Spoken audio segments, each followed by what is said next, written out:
Welcome to the REI Diamond Interview, your source for real estate investment jewels of wisdom with Dan Breslin.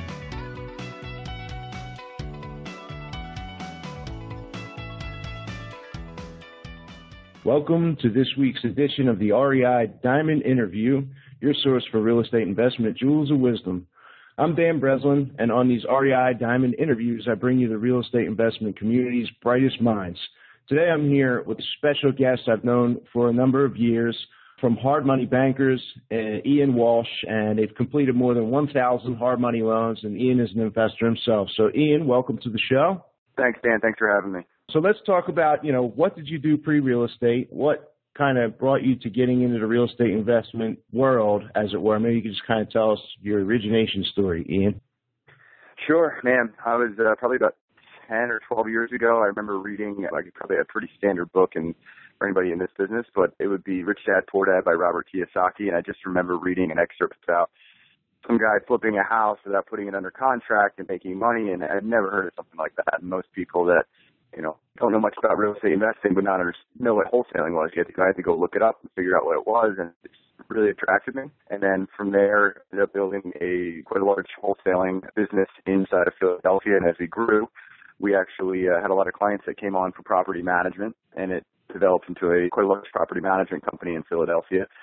And we had a couple silent partners in Maryland that were doing a lot of hard money loans, and that was their niche that they had actually started growing right around when we started growing wholesaling and management company.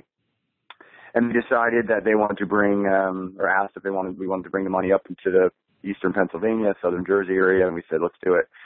So we had a lot of knowledge in, obviously, wholesaling, knowing the market, property management, understanding how to do it, fix and flips over the years. We've done tons of them. And so there's a very intimate level of knowledge in terms of evaluating properties and so forth from a hard money perspective.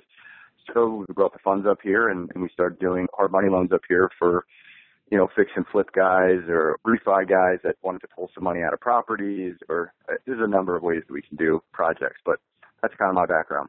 Nice. And we're going to get to funding deals, and we're going to focus a lot on that a little later in the interview.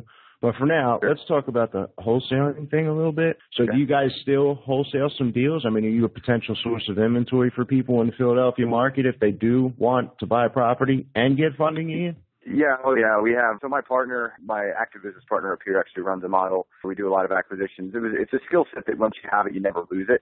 You understand how to market, you understand how to put properties under contract, and when you spot a good deal. So day in, day out, that's really, a lot of what he's doing. So, and then a lot of, people need projects. We can do the hard money loan for them, depending on the project and so forth. But yeah, we do that every day.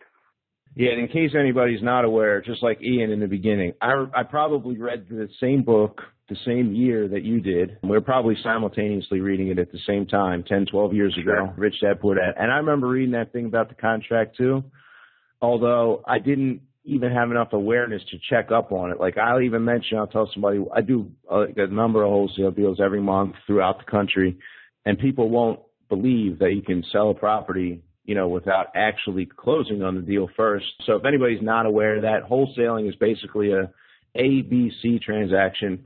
You have a purchase agreement with, you're the A buyer, you're a buyer buying from a seller, and then you kind of have a B buyer, like a middleman guy. So you're collecting like the middleman fee, and you're getting that deal brought to the end investor who pays more, obviously, than you signed the agreement with the first party. So A plus B equals C. Am I kind of describing that right, Ian?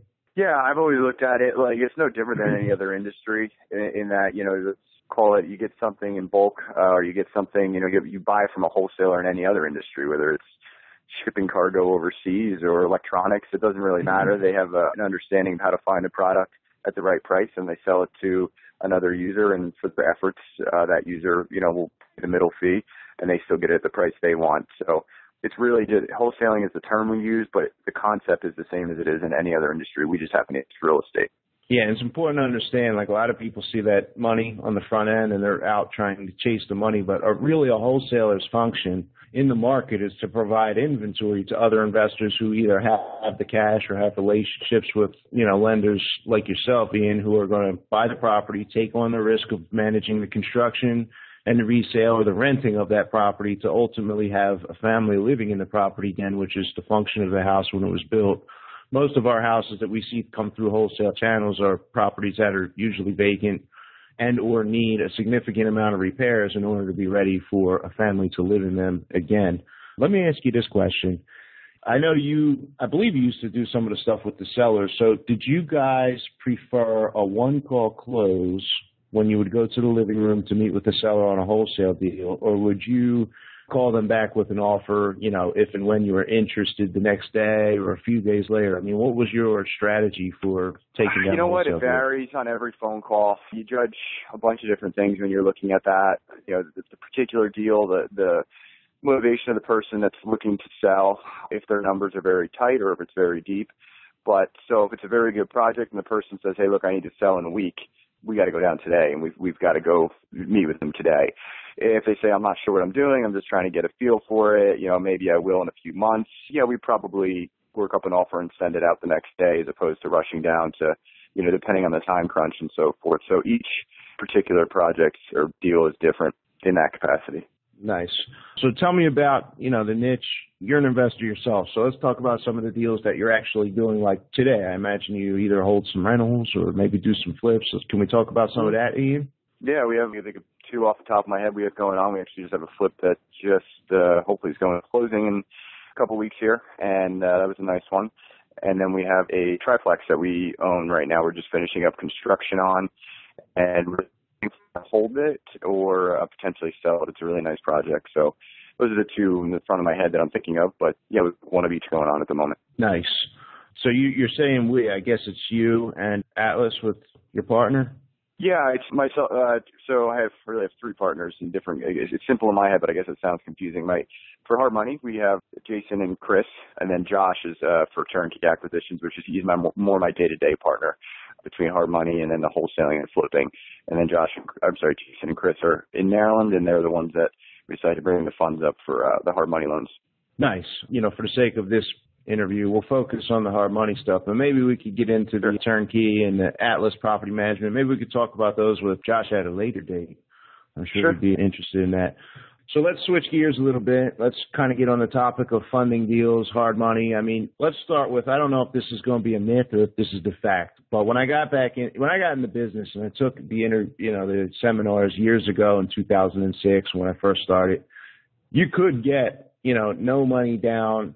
Somebody with not a lot of money in the bank could get a hard money loan. I mean, I flipped my first property. I did have a little money in the bank at the time, but I didn't make any payments on the property. I didn't have to put any of my own cash into the deal. Is that pretty much a myth if you're going to go get hard money today, or can that still happen? Yeah, I don't want to say it's a myth because it's possible. How frequent is it? Very infrequent. There's a couple of things that you'd have to do. We can cross-collateralize in a project, which means that if you have other properties that are free and clear, we see value in them, and you want to try to not bring cash to the table, you can actually put them up with equity against the project, which is the amount of you have to bring to the table. Does that happen? The other end of it is if a project comes that we're significantly under our threshold of what we're comfortable being into the project for, it can certainly happen. Truthfully, though, 9 out of 10, you're going to be bringing typically points and closing costs or something like that to the table is what we usually see. But it's not a myth. It's just very difficult to find in terms of, or a very difficult situation to come across, but it's certainly possible. I mean, if the numbers work, they work, and we've done them. So yeah, and let's differentiate a little bit just so people understand. Like, I borrow private money from some of my sources. I don't make any payments. I pay all the points, all the interest, everything at settlement when I sell the property on the retail side. And that's not going to be the case. More of an angel investor, friends and family. It'd be like borrowing money from your dad to complete a deal. Mm-hmm.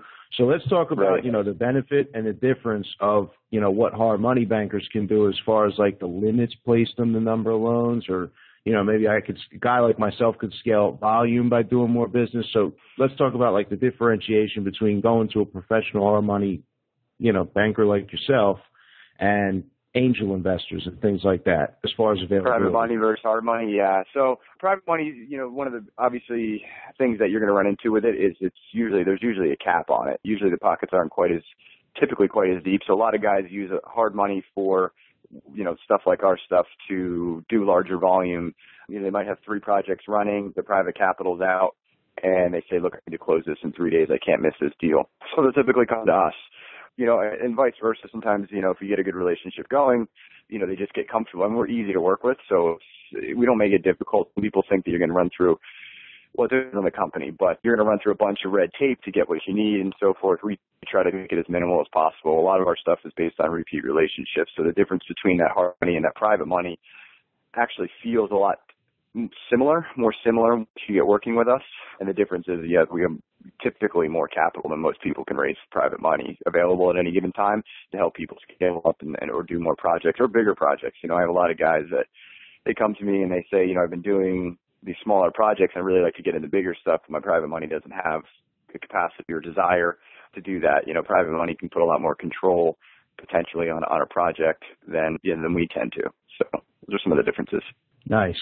All right, let's start off. Give me an example of like a high volume client and what their business model is, how many loans they might have, kind of the ins and outs. So somebody, let's say someone's starting off and they've done 1, 2, 3 projects.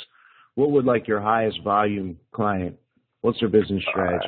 So the average client that we have will do 1 to 3 a year, right? But we have guys that'll do 2 a month.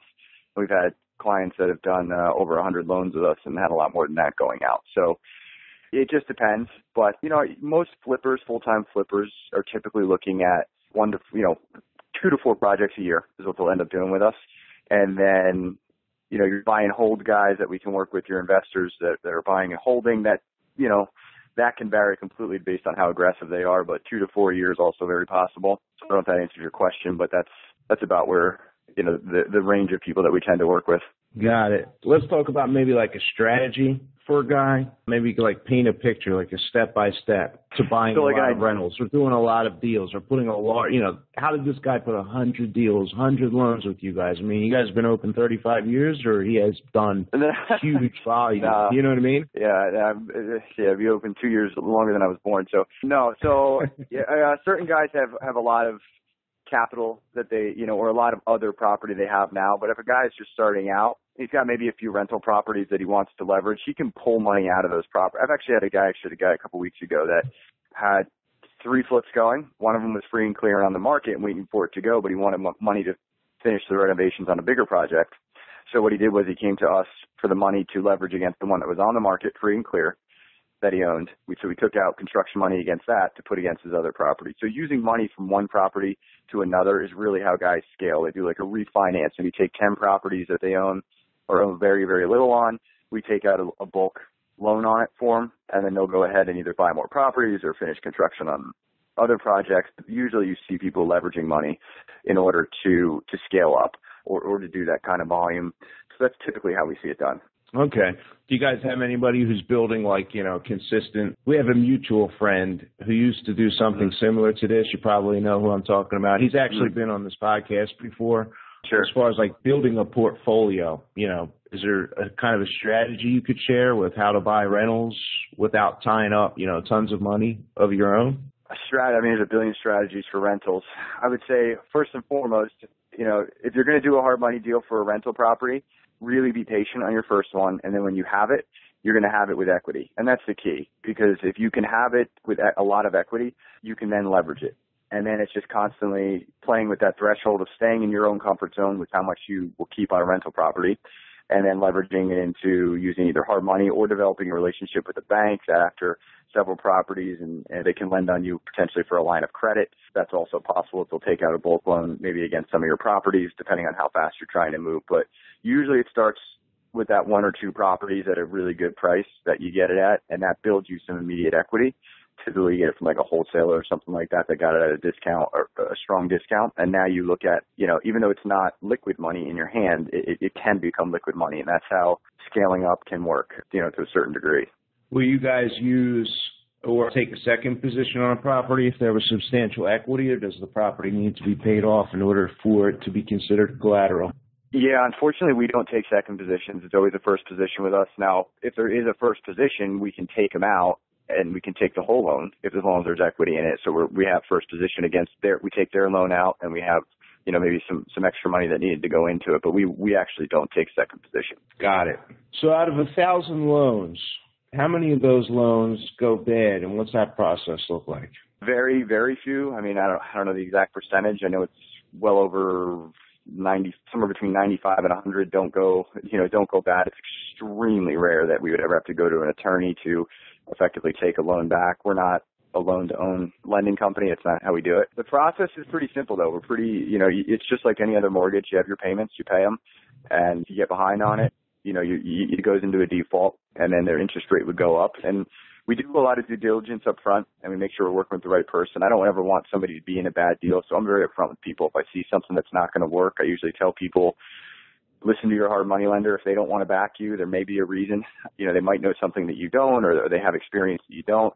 So we really try to upfront get the right borrower in the deal. And then if they are, it's just the success rate is, it's very rare that we're ever talking to an attorney about default. So we're pretty good at that. Do you have any suggestions if a borrower finds themselves in a position where they can't make the payments anymore? Is there some course of action they could take to kind of mitigate the loss or do some sort of workout with you or another hard money lender if they're listening throughout the country? Yeah. I get loans that come from other, different terms on different hard money loans. Every hard money lender is a little different. So I'll get phone calls where one guy wants me to take him out of another hard money lender's loan.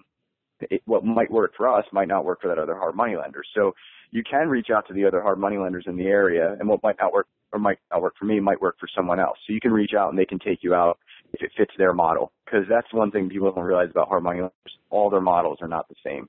They look at things differently, so there's a chance that what I see as valuable, the guy next door may see as no value. And that's what works for us and that works for him. So you can easily, reach out to another hard money lender and see if there's an avenue that you need to, potentially. I get that call all the time from other companies and we've done loans for people in that capacity. You mentioned something there, and this is like an important distinction to understand, especially for somebody just getting into business.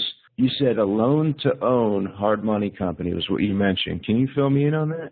So, you got to know the listeners have to know their market, but some hard money lenders end up taking back a lot of loans. And I don't think that I don't know. They may or may not intentionally be lending to take the house back because they get it at a good price and they kind of see that it might not work out and they're okay with it because they're covered with their collateral, but they're anticipating, hey, it might come back to me. I'm okay with that.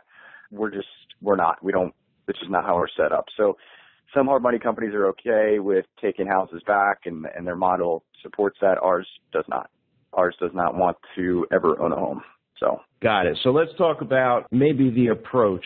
So if I'm an investor approaching you for the first time and I'm approaching 2 or 3 other hard money lenders for the first time, tell me what I'm going to see that is correct with hard money bankers, Ian, in comparison to what I would see that would be a little bit of a red flag if I were to happen to be, going to one of these quote unquote loan to own people, or maybe not just the loan to own, but just other red flags or other things that I should say, wait a minute, something's not right with, these other people.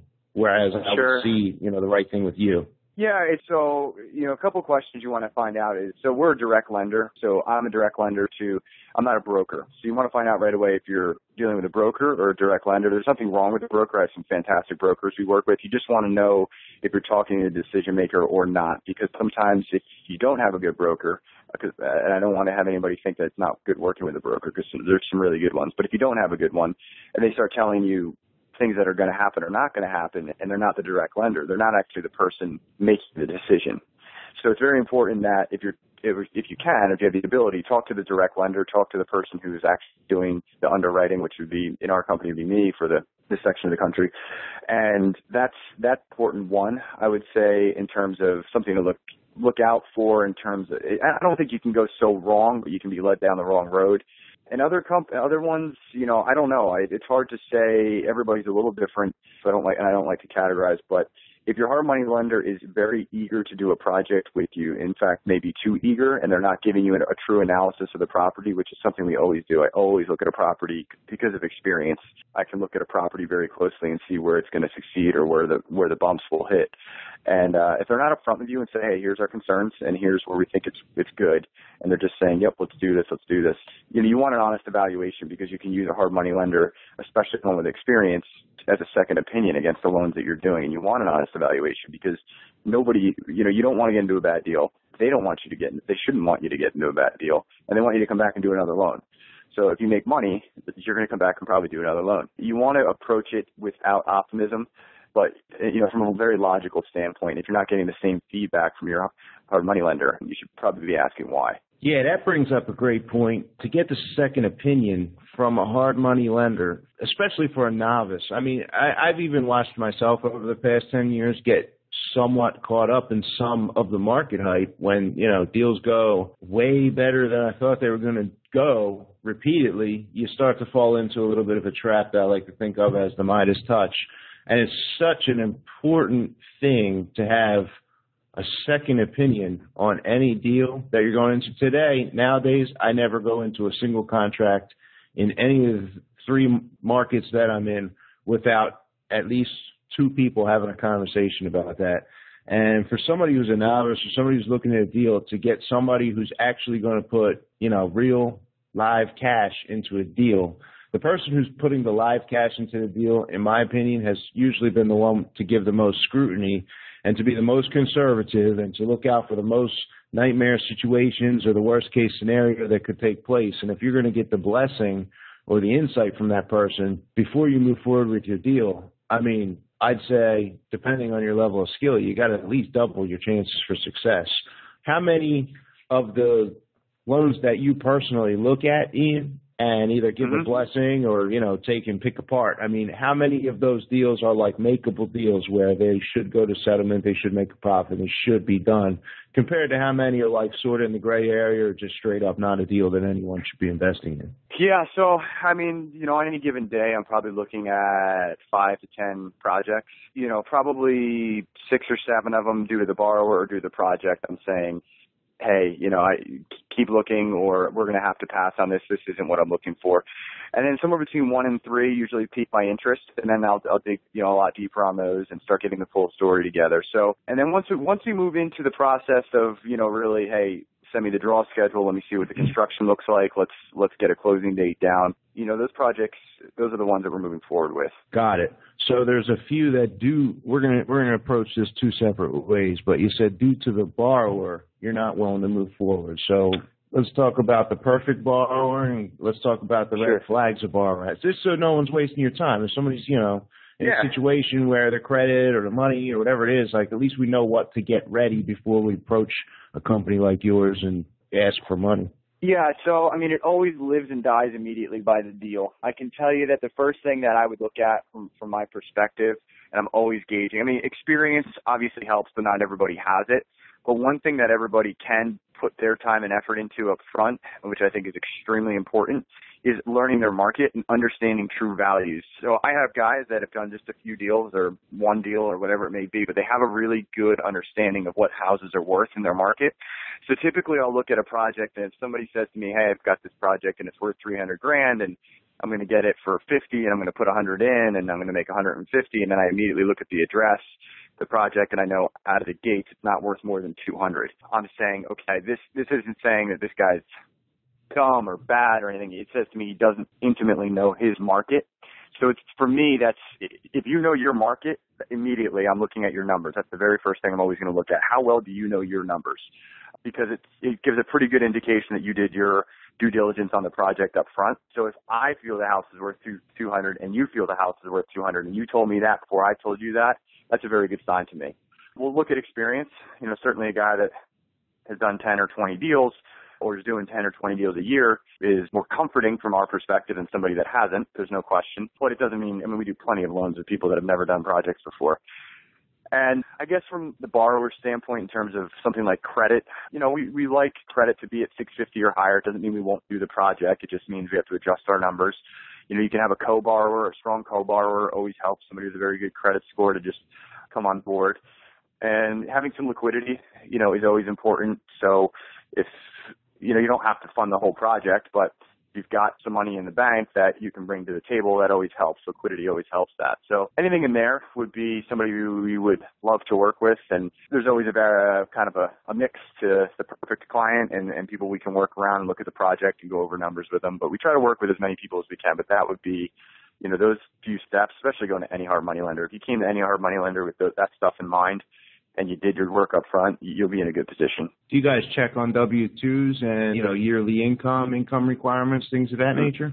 Nah, we don't get into W-2s unless there's something really, some sort of red flag that goes off that we're like, hey, wait a minute, let's take a look at where the money comes from or something. But no, we don't really get into that. The deal protects us first. That's how we look at it. And so we don't, we'll look at your credit, and maybe if we need to dig a little deeper because something's not looking the way we want it to, we'll ask. But we're not burying you in paperwork to get the project done, because a lot of these are fast. It's quick money. So, if somebody calls me in 4 days and they need to close, they have stuff, they can't go to their bank and get this, and their work and get that. I mean, you got to get it in, I got to look at it, and we got to go. So it's usually pretty fast. Nice. Let's say we take a borrower or a potential borrower, somebody who's on their first, maybe their second project. And this is not necessarily like a qualification thing, but just you personally feeling better about the loan. Maybe I got a private lender on the line listening right now, and they're trying to make a determination on their own loan that they're going to make, and they're just loving to hear your experience right now. Okay. Suppose I had a borrower who has a background before getting into the real estate business. Would you feel better if somebody was like construction oriented and knew their way around a house and could go in there and build from the ground up if they had to with their own hands, as opposed to somebody who came from, a government job making decent money but not the same construction? So that's a really good question. That's a good question on your end. I didn't think of. Yeah, I get from personally. Yeah, it certainly makes me feel a bit better when somebody's got a lot of construction experience. It doesn't mean I have to have them. Not that I wouldn't do some. I mean, I've done plenty of loans with people that have no construction experience. They just have the right contractors. Yeah, certainly that can help. And I know that the guy has the ability. He has one skill set which is really important in the whole project, which is getting the construction done. I mean, that's half the battle, right? So if he has that skill set very well, it's certainly comforting to us to have that. And we have a lot of contractors that do that. I mean, they're just in the business anyway, so they come to us, and that's good. Yeah, for sure. Nice. All right, let's dig down a little bit into the qualification process. I have a property. Let's say I have a property. I'll give you an example because we're doing one right now. I mean, I'll close anywhere. Personally, I'm in the Chicago market, Tampa market, and the Philadelphia market. But my fix and flip business is primarily in the Philadelphia market.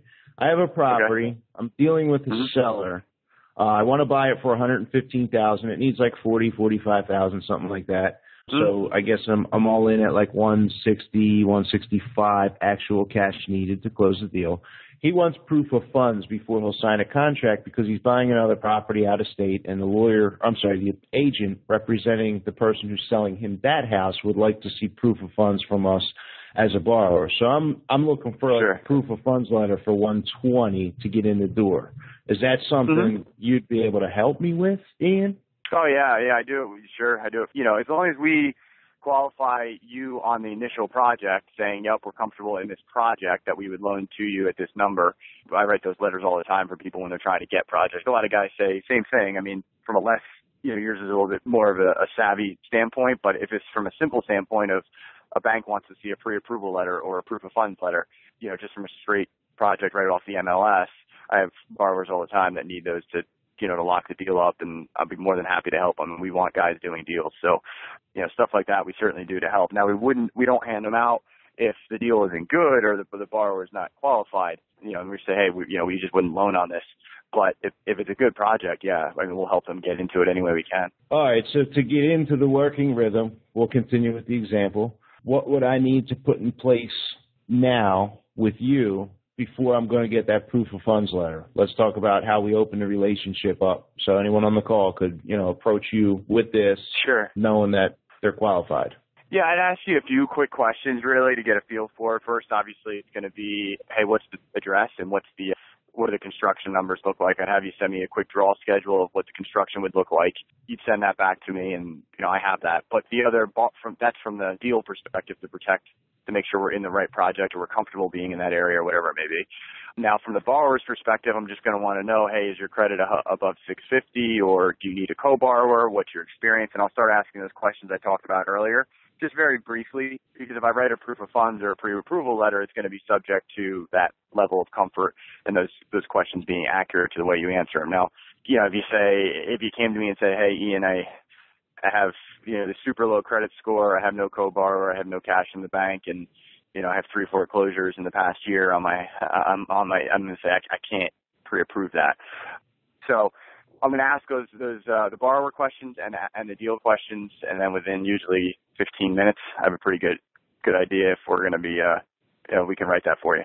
This is cool. I like where it's going because for me, I don't really buy off the MLS because like you, I'm looking at 5 to 10 deals every day. I'm making offers and I'm somewhere in negotiation with over 100 sellers at any given time. So a lot of times for me, getting a proof of funds letter and writing offers on MLS listed property is not easy and not the best use of my time, even for properties that I'm going to flip. It's just easier for me to do that. But I'm liking where this is going because potentially maybe that's like a door that you and I could open together. But let's keep going with our example here. So I need $165,000. Let's say you said, all right, construction's cool, draw's cool. Let's talk about now getting that thing to closing as far as I'm not holding you to it. Let's say worst case scenario, the highest, points, interest, monthly payment. I mean, what else is going to be needed for me to go to settlement? What kind of money do you need to see in the bank for me in order to close this $165,000 cash loan with the construction? Yeah, I guess the best way to say it, so every deal is different, right? So you can have that scenario that we started with very early, which is a rare scenario, which is 100% in and you're good to go, or you can have a scenario where this is assuming that you're going to be in it. You said you were going to be into the project at 165, right? I need 165. So if there were points, if there were, closing costs or back-end interest, or if I'm making the monthly interest, I need, 45 to 50,000 roughly for construction. I have cash in the bank for overages on the construction in the event that happened, and I need 115 plus the closing costs, vacant property insurance, et cetera. Right. So I usually see, I'll just go with the average project, because if I see eye to eye with you on the ARV, which is my biggest concern, is the ARV accurate? So if let's say that you're in for 165 on the construction and acquisition, and the house is worth 400. Well, I'm funding the whole deal. It's not a problem. Good by me. You're not going to come to the table with anything or something like that. Well, let's say you think it's worth 300, and I'm saying, nah, I see it at 2.25. Well, now we have a discrepancy between where we would be, and I might say to you, look, I'll do a max loan of 125 on this, and then you would be subject to the difference between 125 and 165 to close the project. But let's say that we're right on point with where we need to be in our threshold, and it's worth 65%, call it, is whatever 165 is. And we say, okay, we're covering full construction and full acquisition. Normally, what I see with my borrowers, on average, they usually come to the table with points and closing costs. Is usually what it works out to. It's not always the same. Sometimes it's a little less, sometimes it's a little more, but that's a pretty average deal. So, which in the Philadelphia market, between points and closing costs, transfer tax and all that stuff, usually about 10% is what they end up coming to the table with. But again, that can vary. I mean, it can vary very much up and very much down based on the evaluation of the project and how good of a deal they have. Nice. So in this example, let's say it's worth $235,000. What LTV? And we agree. Let's say we agree it's $235,000. So what would be the max cash that you would be willing to put into that project? I don't have a calculator in front of me. Do you? Yeah. What's the percentage?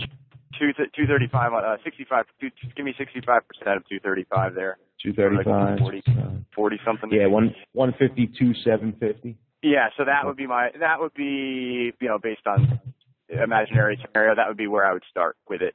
So you'd have the difference of the two to come to the table with, which would be the 165, and you have some points and closing costs. So you probably end up coming to the table with like 25-ish, something like that. Nice, makes sense. That was worth 300. If it's 300, I don't know, now you're coming to the table with probably nothing. So. Yeah, so the higher it is, the better off.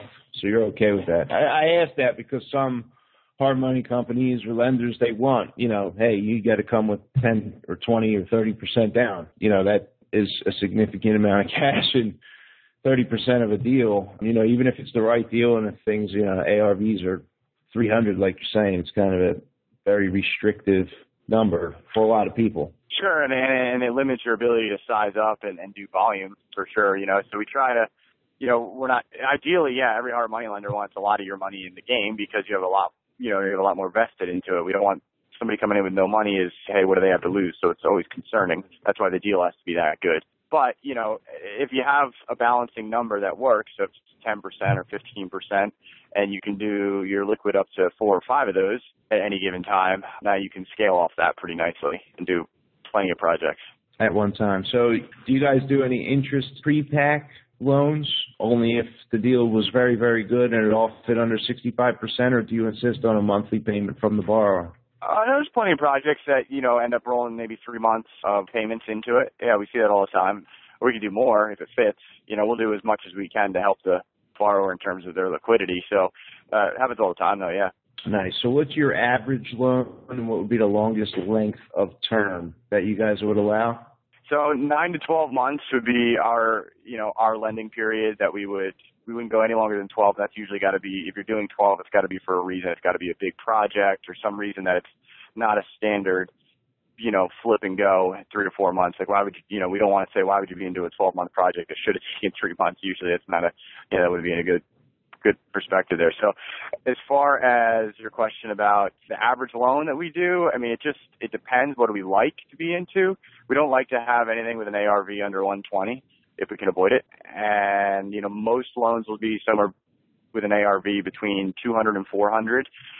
We've done some stuff quite, substantially bigger than that. And we've done some small stuff too. It's just, if you get under, you're doing a loan with us for $40,000 or $30,000 for some particular reason, it's a little expensive to use the money, but we have guys that do it because they want to do a cash out refi and pull the money out and go put it towards something else.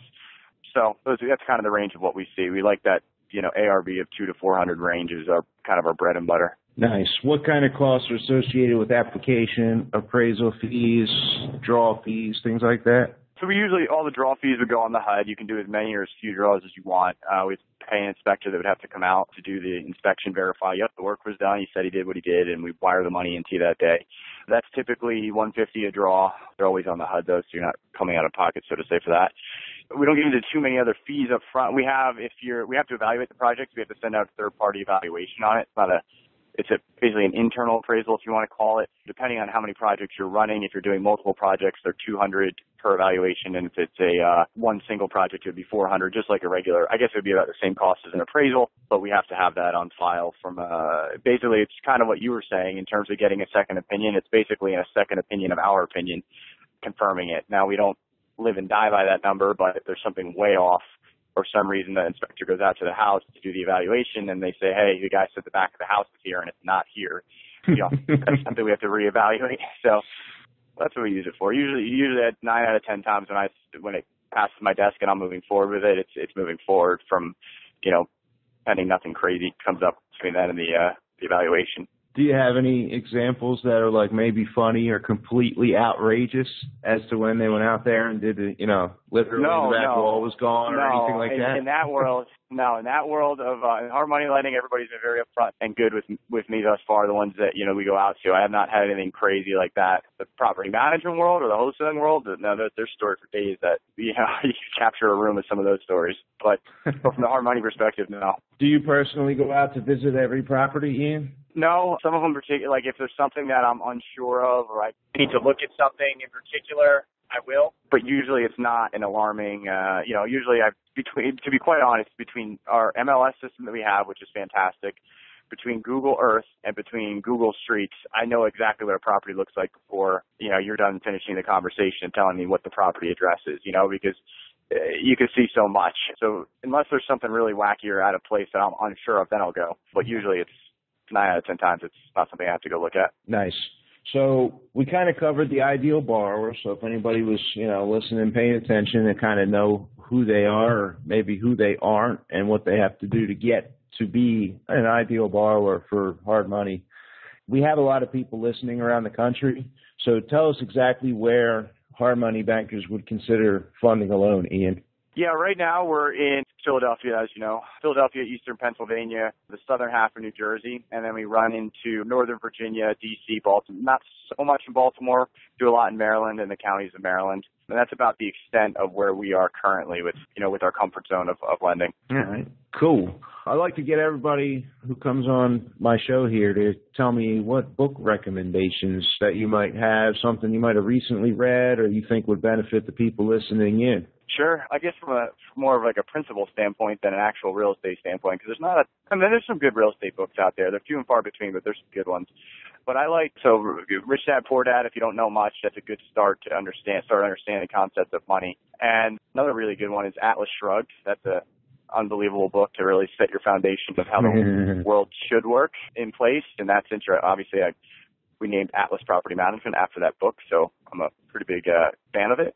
So those are two really good conceptual books, I would say, for people to get their head around. Atlas Shrugged. That's an interesting recommendation. What's the author of that one again, Ian?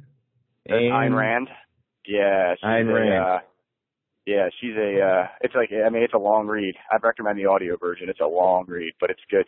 The other one that's really good, and I haven't finished, is Tony Robbins' new book. That's like a 1,000-page book, but it's that new one he just put out. It's good. There's a lot of information in there. Is that the one that's kind of based on financial education? Yeah. Mm-hmm. Yep. The brand new one. It came out was like this year, I believe. I think that's available also on the Audible. Yeah. Also, I'd also recommend that on audio. I'm not reading that. That'll take me a year to read. I'll fall asleep. But audio is easy when you drive. Even the audio of Atlas Shrugged, I listened to that last summer, and it was like 4 or 5 weeks of drive time to finish the book. But it was great. Man. I couldn't put it down, you know? Yep, it's a good book. So it looks like we're kind of approaching the top of the hour now. I have one final question for you, Ian, that I'd like you to answer 2 ways. First, for the investor just getting started in real estate, and second, for the seasoned investor. And, you know, you can answer life wisdom, real estate knowledge, hard money knowledge, however you feel you want to answer the question. And that is, do you have any final jewels of wisdom to share with our listeners? Yeah, I guess to tell you from a deal perspective, not even so much from a hard money perspective, because I've seen, and obviously you've seen too, Dan, over doing this, is that any project lives and dies immediately by the quality of the project. And you see so many deals that aren't deals that come out. And people think they're deals, and that's how they get themselves into bad positions in real estate. So I would say if there's one honest piece of advice to give anybody getting into the game, it would be learn your market and learn it better than anybody else. And if you don't know what that means, it probably means you don't know your market. So they call it the 100 house rule or, stuff like that. There is something huge to that, and it's not sexy and it's not fun to just go and research and learn, but learning what your investors are paying in your farming area, or, knowing truly, if I call you up and say, hey, are you interested in this property on this block at these numbers? If you don't have a pretty darn good idea that that's a deal, you probably don't have a deal.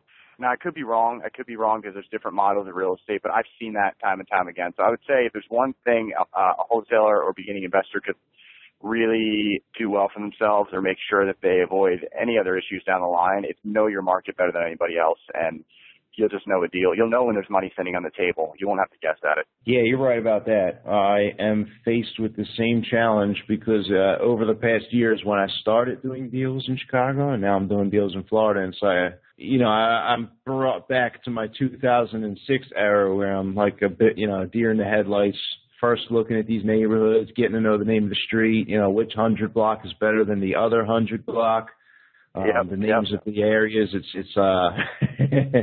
it's a humbling experience to be back in the learning the market phase again. But thank God I have great partners who have a little more knowledge there than I do. Sure. So because we have people nationally, I know that you have some interesting information if people want to go to your website, even if they are nationally. I think they should still probably go on there and sign up, right, Ian? You have some contact information? Yeah, sure. I mean, we have a lot of brokers that, like, I get calls all the time from Arizona, California, guys that have projects in Philadelphia. They want to know if it's a project. They want to broker the deal to us, and that's fine too. So they just, they contact us. But our contact information is we're www.hardmoneybankers with an S at the end, hardmoneybankers.com, and I usually tell people they can just either email or call me. Phone number is 215-839-3271, and my email is ian@hardmoneybankers.com. Nice. I will not be including the email in the show notes to cut down on spam for you, Ian, but I will include the URL and the phone number you just provided below the show notes here if you're listening. No problem. No problem, me. Get a hold of you there. Well, Ian, I got several pages of notes. I love these interviews. It gives me access to, ask a ton of questions. I get a lot of answers for myself, and I'm sure our listeners have also gotten a ton. So thank you for coming on the show. Thank you. Thank you for having me. And thank you for listening to this episode of the REI Diamond Interview, your source for real estate investment, Jewels of Wisdom. You can sign up to receive email updates of our new weekly interviews at www.rei.com. REIDiamonds.com. As a bonus for signing up, Ian and I had talked about wholesaling. I actually wrote a free report on wholesaling titled Wholesale Houses 101, 9 Steps to Buy and Sell a House with No Money. And if you sign up at www.reidiamonds.com, I'll send you that report. Until next time, this is Dan Breslin, signing off.